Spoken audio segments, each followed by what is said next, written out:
Bonsoir à tous, bienvenue sur le canal Nabo News. Vous nous suivez depuis le studio de la cité de Baltimore, c'est dans l'État du Maryland. Nous vous proposons un aperçu de l'actualité communautaire dans la région métropolitaine de Washington, D.C.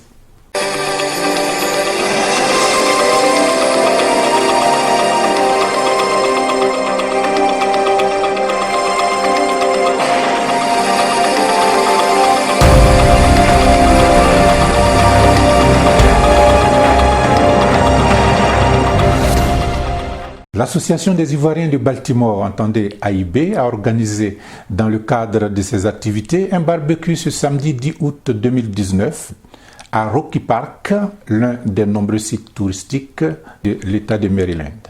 Madame Vanessa Foster, présidente de cette association, et ses mandants ont mis à profit la fête de l'indépendance de la Côte d'Ivoire pour se retrouver autour d'un repas loin des bruits quotidiens.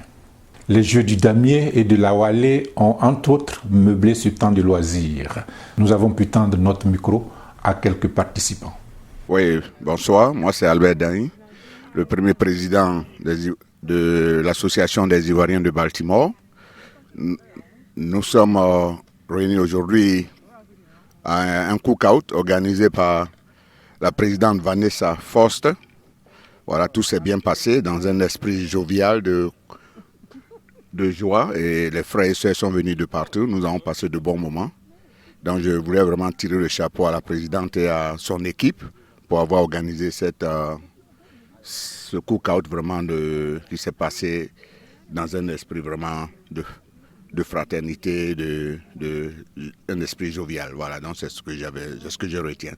Donc merci encore et j'espère que l'année prochaine, elle va nous inviter encore à un autre barbecue où nous allons passer de bons moments comme aujourd'hui. Merci. Shalom. Moi, c'est l'évangéliste Irma de Baltimore. Je ne suis plus là à présenter. Nous sommes au barbecue organisé par l'AIB, l'Association ivoirienne de Baltimore. Et je pense que c'est la seule association que nous connaissons, qui est l'Association ivoirienne de Baltimore. Je tiens aussi à préciser que ce moment est un bon moment où nous nous relaxons, où nous avons des jeux, la Wallet, le damier, le jeu de chèques et tout ça. Et la course, c'est vraiment un moment de retrouvailles. Et c'est très important que nous, Ivoiriens, nous puissions nous retrouver aussi après le travail dur et après beaucoup d'événements dans notre vie. Vraiment, dans nos vies, vraiment, il faudrait qu'on ait le temps de se relaxer, d'être ensemble. Parce que les Ivoiriens ne sont pas là seulement que pour pleurer, on est là aussi pour être ensemble. Bon, moi, c'est Fulgence Kouedan, je suis l'actuel vice-président de l'Association des Ivoiriens de Baltimore. Donc, je viens en second, derrière la présidente Vanessa Foster. Et disons que c'est nos premières activités que nous menons. Et donc ce cookout-là vient à point nommé. Ça nous permet, n'est-ce pas, de nous rapprocher de la communauté, aussi de permettre à cette communauté d'avoir passé de bons moments, surtout que la période s'y prête. Donc comme vous pouvez le voir, la nourriture a abondé et les gens sont venus. Nous sommes venus partager ce moment-là ensemble et tout cela c'est pour le bien de la communauté ivoirienne de Baltimore et aussi des communautés sœurs avec qui nous entretenons de bons rapports. Et nous profitons de ce temps de micro aussi pour appeler les uns et les autres à se rapprocher davantage de nous, de sorte que nous soyons tous, nous formons un noyau fort, tous pour la réussite de la communauté ivoirienne à Baltimore et pourquoi pas la communauté ivoirienne dans tout le Maryland et toute la diaspora ivoirienne. Encore merci pour cet événement-là et nous comptons multiplier ce genre d'actions de sorte que nous renforcions nos relations et que nous, au-delà de tout cela, c'est la Côte d'Ivoire qui gagne. Je vais dire d'abord merci à tout le monde. Et surtout à toi aussi, ça fait un plaisir de te voir. Ça fait un bout de temps que je ne t'ai pas vu. Je suis content d'être là. J'ai été invité par des amis de très longue date. Bien sûr, la présidente Vanessa, qui est une amie de très longue date, qui m'a invité. Et j'ai tenu à venir saluer tout le monde, passer un peu de temps avec les amis de l'Association des Ivoiriens de Baltimore.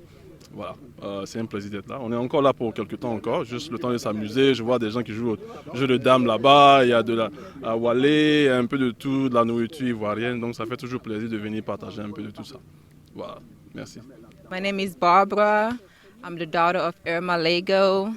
I'm glad to be here to enjoy with everyone. The food is delicious, and I'm so happy that I'm part of this community to learn about my culture and just be around people that in the community. And I'm glad to be here. Thank you for the support, and thank you for everyone that came. And God bless you all. And I hope that this continues next year and over again. Thank you. Oui, bonsoir à tous. Mon nom c'est Kwasi. Et vraiment c'est une grande occasion aujourd'hui. Et là, nous sommes dans un joli parc. Et nous essayons de nous diversifier entre Africains, Ivoiriens, de tout horizon, que ce soit des gens de Baltimore comme d'ailleurs. Et tout cela, ça œuvre à l'union entre nous, frères et sœurs, car c'est important à l'étranger. Et pour nous qui sommes à l'extérieur, c'est ce qu'on doit faire. Parce que sans une union, nous ne pourrons pas aller de l'avant. Et on a besoin de ça, il faut une union forte. Et on essaie de temps en temps de se réunir autant que possible. Et l'AIB a organisé cette union, ce temps de passage. Et nous en profitons, nous en sommes heureux, nous en sommes contents. Et j'invite tous ceux qui, de loin ou de près, aimeraient contribuer d'une manière ou d'une autre à cette union, de contacter la présidente et puis d'œuvrer à ce que cette union se fasse. Et surtout, il est impératif qu'en tant qu'Ivoirien à l'étranger, que tu ne t'isoles pas. S'isoler, c'est pas bien. Stephanie, I'm from the Ivory Coast and I like that I could come here and meet some new friends and have some good food. All right, I'm Jordan, son of Charles, and I'm enjoying the nature, the good food, the new people, friends, and yeah. Choqué par l'attitude de certains de ses compatriotes, attitude de nature à porter atteinte à la cohésion et à la fraternité dans la communauté, l'évangéliste Irma Lago a tenu à lever l'équivoque autour de son adhésion quelconque à une association et a tenu à lancer un appel à l'union et à la solidarité, tant la division au niveau de Baltimore a pris certaines proportions.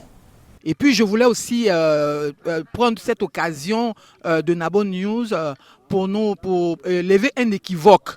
Moi, je suis de l'association de Baltimore depuis des années que je suis à Baltimore. Et j'adhère à cette association parce que c'est l'association que maire et que nous avons voté une présidente pour cette association. C'est vrai que je vais dans des associations où on m'invite. Voilà. Je vais dans des associations où on m'invite. Voilà. Je n'ai jamais payé une carte d'adhérente. J'ai donné des participations.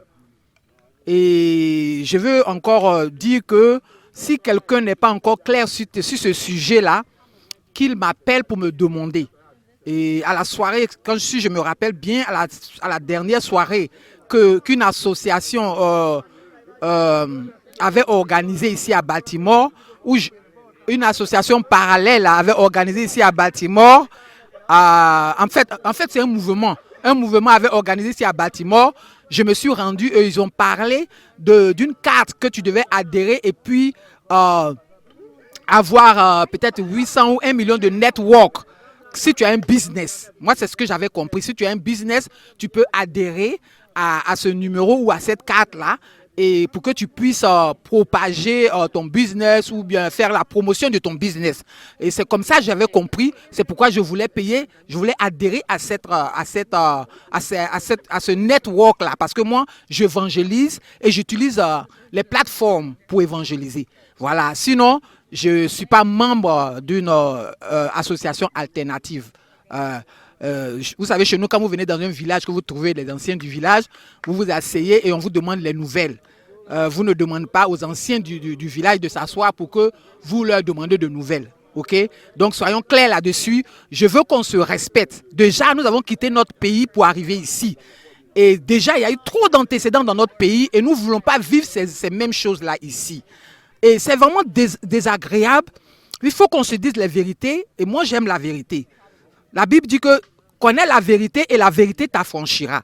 Alléluia. Quand un village est divisé en deux, elle ne peut pas marcher. Et la Bible dit aussi que si deux ne sont pas en accord, ils ne peuvent pas avancer. Donc voilà. Donc si nous ne sommes pas en accord, nous ne pouvons pas avancer. Donc selon la Bible, nous devons être en accord.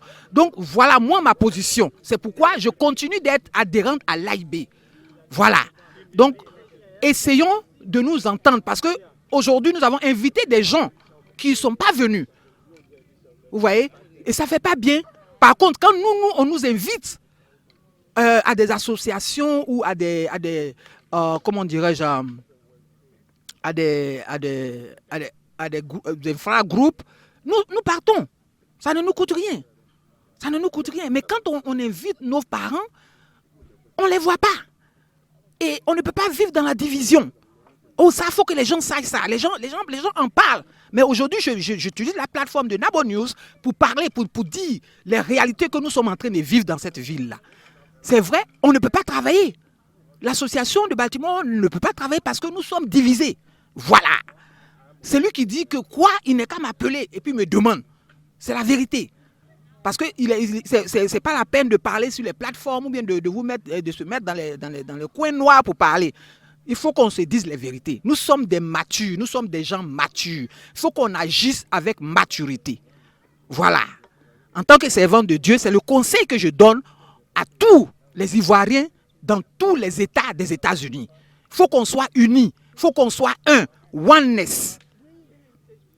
Merci beaucoup. Que le Seigneur vous bénisse et que l'amour de Dieu continue de régner dans nos vies.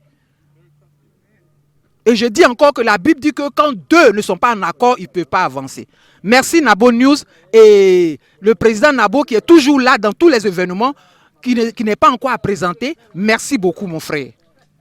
Quant à Vanessa Foster, présidente de l'AIB, la première née des associations d'Ivoiriens à Baltimore, elle a plaidé pour l'unité. Elle préconise à cet effet la tenue d'une assemblée générale commune en vue de rapprocher davantage les uns des autres. Je voudrais m'adresser ce soir à la communauté ivoirienne à Baltimore. Ça fait 2 ans, plus de 2 ans que j'ai été votée à la tête de cette association. Et je me souviens dans mon discours après les élections, je me souviens d'avoir dit que ce mandat n'allait pas être facile parce que Baltimore est divisé. Et quand il y a la division, il n'y a pas l'entente, c'est difficile de gérer une communauté qui est divisée. Je m'y attendais. J'ai dit que ce mandat n'allait pas être un mandat normal, qu'on allait plutôt prendre le temps de se rapprocher, de se fréquenter et de s'apprécier, de s'aimer encore. Parce qu'on avait perdu cette habitude-là. Et c'est ce que j'ai essayé de faire pendant ces 2 ans, d'être là quand on a besoin de moi, d'aider, d'apporter mon aide, de permettre aux Ivoiriens de se rapprocher, de se remettre ensemble. Ce n'est vraiment pas chose facile, mais j'ai espoir qu'avec le temps, avec les négociations, on va arriver à se mettre ensemble. Nous avons l'intention de faire une assemblée générale et à cette assemblée générale, je voudrais inviter tous les Ivoiriens de Baltimore, que ce soit les Ivoiriens de Riba, que ce soit les Ivoiriens de l'AIB. Je voudrais qu'on se retrouve ces jours-là et qu'on discute parce que ce n'est pas impossible qu'on se remette ensemble. Et c'est vraiment très important qu'on soit unis encore, qu'on soit un pour avancer. Donc je voudrais lancer cet appel-là à tous les Ivoiriens de Baltimore. La date sera fixée, les convocations seront lancées, que chacun prenne de son temps pour venir, pour qu'on voit comment on peut se remettre ensemble pour redynamiser l'association de Baltimore. Je pense que cet appel sera bien perçu et que tout un chacun va prendre son temps et être présent à cette assemblée-là. Parce que nous, les anciens de l'AIB, Nous tenons à cette association-là qui a beaucoup fait dans la région de Maryland. Nous ne voulons pas la voir disparaître. Donc, je dis encore que cet appel est lancé à tout le monde, sans distinction d'ethnie, quoi que ce soit. Venez tous, qu'on s'asseye, qu'on discute et qu'on voit comment est-ce qu'on peut avancer ensemble. C'était un aperçu de l'actualité communautaire dans la région métropolitaine de Washington, D.C. Merci de nous avoir suivis et bonne soirée chez vous.